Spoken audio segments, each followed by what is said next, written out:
It's very important to be mindful about what you put in your mouth because there's only a limited amount of space. So much now. So it's very important to constantly think about the quality of what you're into a good place physically. It's easy to start looking at every other aspect of your life and how can I make this better for me and my family. Right. How can I optimize it?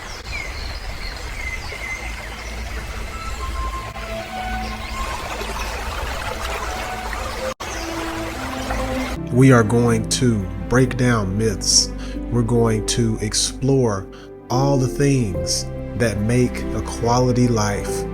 We're going to explore 3 of the most important pillars in health: mind, macros, and movement. We'll challenge ideas. We'll do it calmly. We'll explore trends. We'll explore businesses, professionals, companies. But we'll stay grounded in the science, because health is not about panic. It's about alignment. You don't need to be perfect.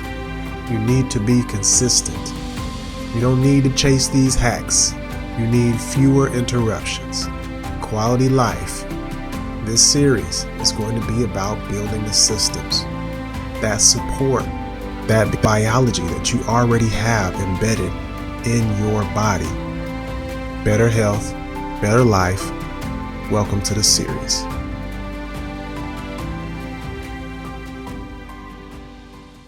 This is Quality Life, and I like to empower people to make choices to live in a way that improves their quality of life. So better life, better health, it just really brings it in full circle to how people are living their life and how much more enjoyment they can get out of life.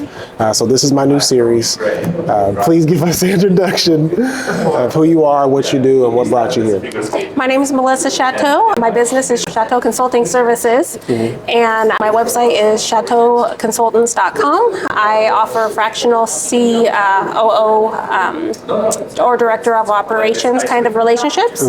I also like to come in to companies that are smaller that don't quite have that financial ability to hire someone for a fractional or a traditional Director of Operations role. And I like to just look at their business, look at where they struggle, see what I can do to help them out.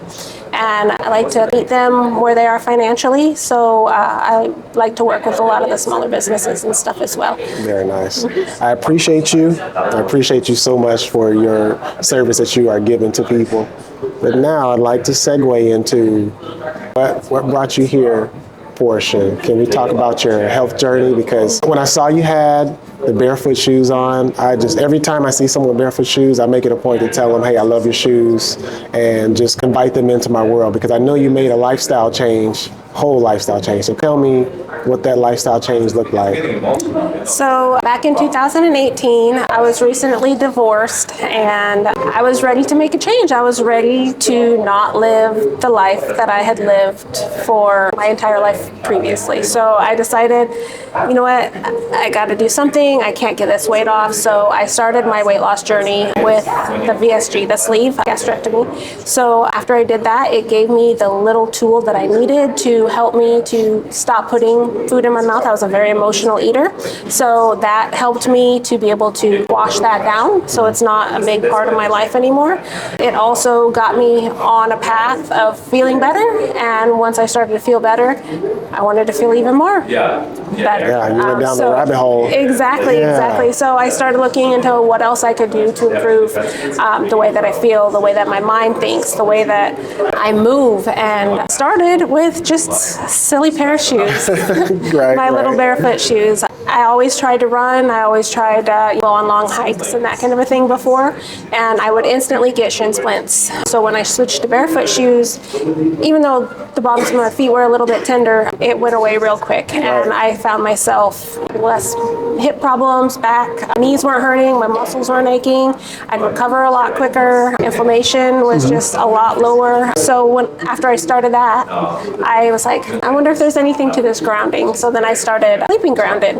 So I have a little bed sheet that plugs into the wall, and it just goes into the little grounding socket, and I sleep on that. So that helps relieve even more inflammation, that kind of a thing. My brain, I feel like it's a lot more clear, a lot less junk in there that just is constantly moving around. When I lay in my bed, it's all about sleep and rest and relaxation. So I went down that whole path. I went down the healthy eating path. I stopped sugar, stopped all pop and soda, pop, whatever you guys want to call it. I'm from Michigan, so I'm always going to call it pop.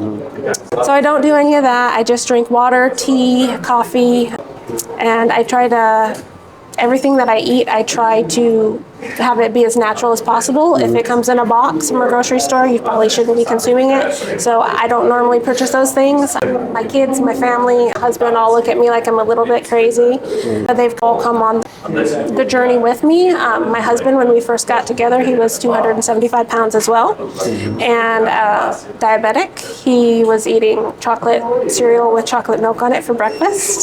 So now he's lost over 100 and some pounds as well. So we are definitely in a good place. Once you get into a good place physically, it's easy to start looking at every other aspect of your life and how can I make this better for me and my family. Right, how can I optimize it? There's so much that you said that I want to try to unpack.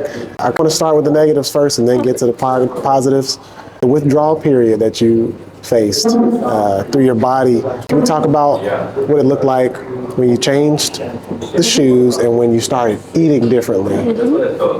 So I'm going to start with the eating, because when I started eating differently, it was like immediately after my surgery. You have a period where you have to do only clear liquids, and then you do soft, and then you can slowly get back into normal things. Even still today, I have to prioritize my protein.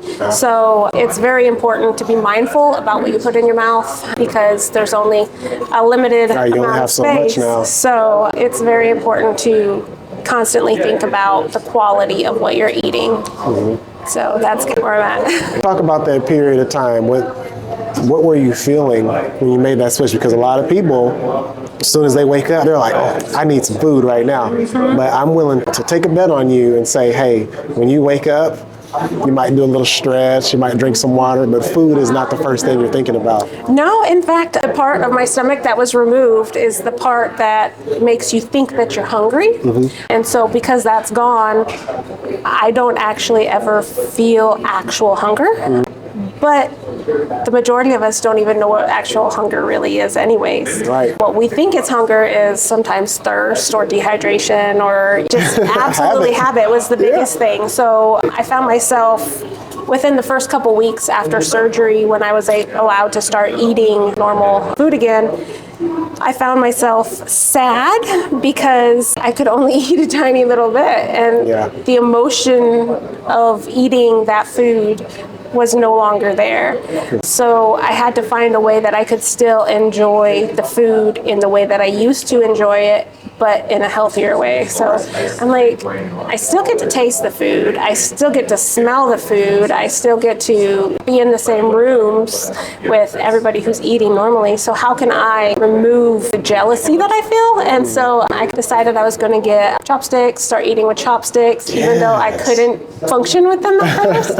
It allowed me to eat slower. It allowed me to still experience the food in bite sizes that worked for me. And the struggle was real in the beginning. Learning, you definitely have to learn that. And I still kind of cheat when I use chopsticks. I prefer to eat with chopsticks now as opposed to forks or spoons, just because it's been so far out that sometimes when I eat quickly, my stomach's like, you shouldn't have done that. So I still have to be mindful of how I eat and all that currently.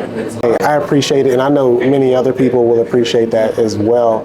Being mindful and really taking the time to enjoy your food, that goes a long way too, because your body was built to give you those signals. Hey, we're full now.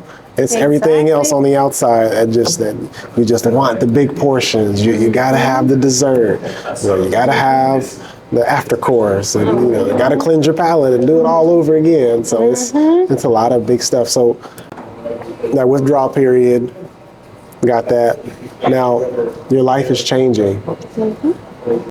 are the people around you changing too, in the sense I know your family? I'm sure they give you a hard time, they call you weird. I go through it myself. But what about your community, your circle around you? How did they take your change?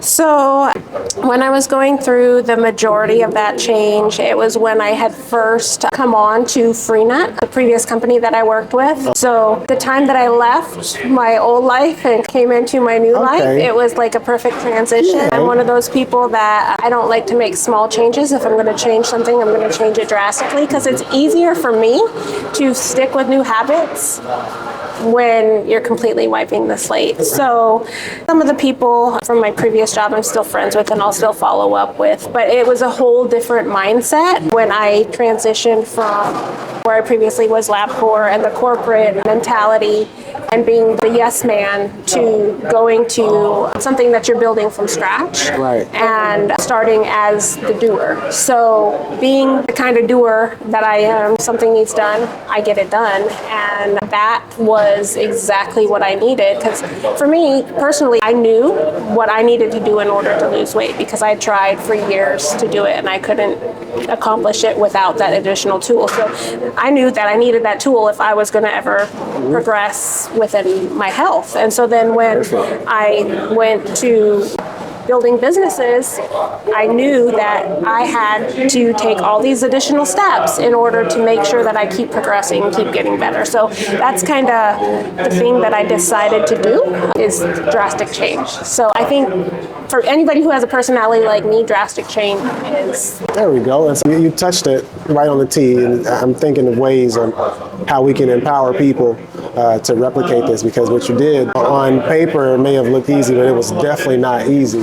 So from your story, you got the signal, and then from the signal, you took action in the sense of you cleaned up shop pretty much. You cleaned up shop, but you also needed that tool, and I think it's very important to use your tools. We are human beings who we thrive off of tools. Ever since the start of time, we have built tools, assembled tools to use them for our benefit. So absolutely, you used your tool, and now I want to talk about what life looks like now. We spoke about it just a little bit, how you spoke about you don't have brain fog anymore.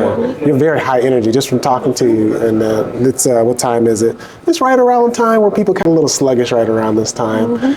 But tell me what that looks like now. So neuroplasticity, it's all about how you think about life. It's all about the words that come out of your mouth. It's all about doing it anyways. And the big thing is I'm going to do it. And if someone tells me I can't do it, or if they tell me I'm not good enough, I'm going to prove to them that I am. There we go. I love it. So people a lot of times will come around and they'll say, oh, I'm not good at this, or I just can't do that. And I've been there, and as long as you keep saying that, you're not going to be good enough, and you're not going to be able to do that, or you're not going to be able to accomplish anything. But I had a boss one time that just kept saying, well, you're just an hourly employee. And I'm like, I'm not just an hourly employee. And then other times they would say, oh, so-and-so can not leave out of here and go make $500,000 a year. And I remember sitting there and saying, they're never going to be able to say that about me. I'm going to prove that I can accomplish as big of things or bigger things than that. So it's all about what's in your mind, what you entertain, and the thoughts that you let live up there. I really appreciate you for saying that. I just feel like that's one of our needs as a human. I don't think we like being put in boxes. I don't think we like that. Box and I will break out. It's just the security. People know this box is like, I know I at least have a place. Wow. I appreciate you for saying that. That's golden. And I think a lot of people, if they just hold on to that right there, they can get so many different places. Absolutely. Speak things into existence. Right. Speak it into existence. Your body, do you know what a cell looks like? It looks like a tiny little universe. So your body's always listening to you. Like I'm tired. Well, now you aren't tired because you said that you were tired. Or I'm high energy, I feel great, I'm gonna have a great day. Your body listens to you so much. And I won't get into that rabbit hole. What I do, I love connecting with people, and your story is so powerful. Like, I hope that it empowers so many different people. This is stuff that I'm telling people and encouraging them to do, but you did it, and you were really your biggest hero. And it helped too, because you had a nice support system. Sure, they teased you at first, but then at some point they got on board. Absolutely. They got on board. And they're like, you know what, hold on, we gotta do this. So I just appreciate that, and yeah, that's all I got. Thank you. That's all I got. I look forward to helping other people start their dream in their business as well. Oh, for sure. Foresee you helping many more people. Fingers crossed. Yes, fingers crossed. Perfect. Okay, that's how we're going to end the episode. I thank you all for watching, taking the time to learn, to grow, and that's all we got for today. Be well.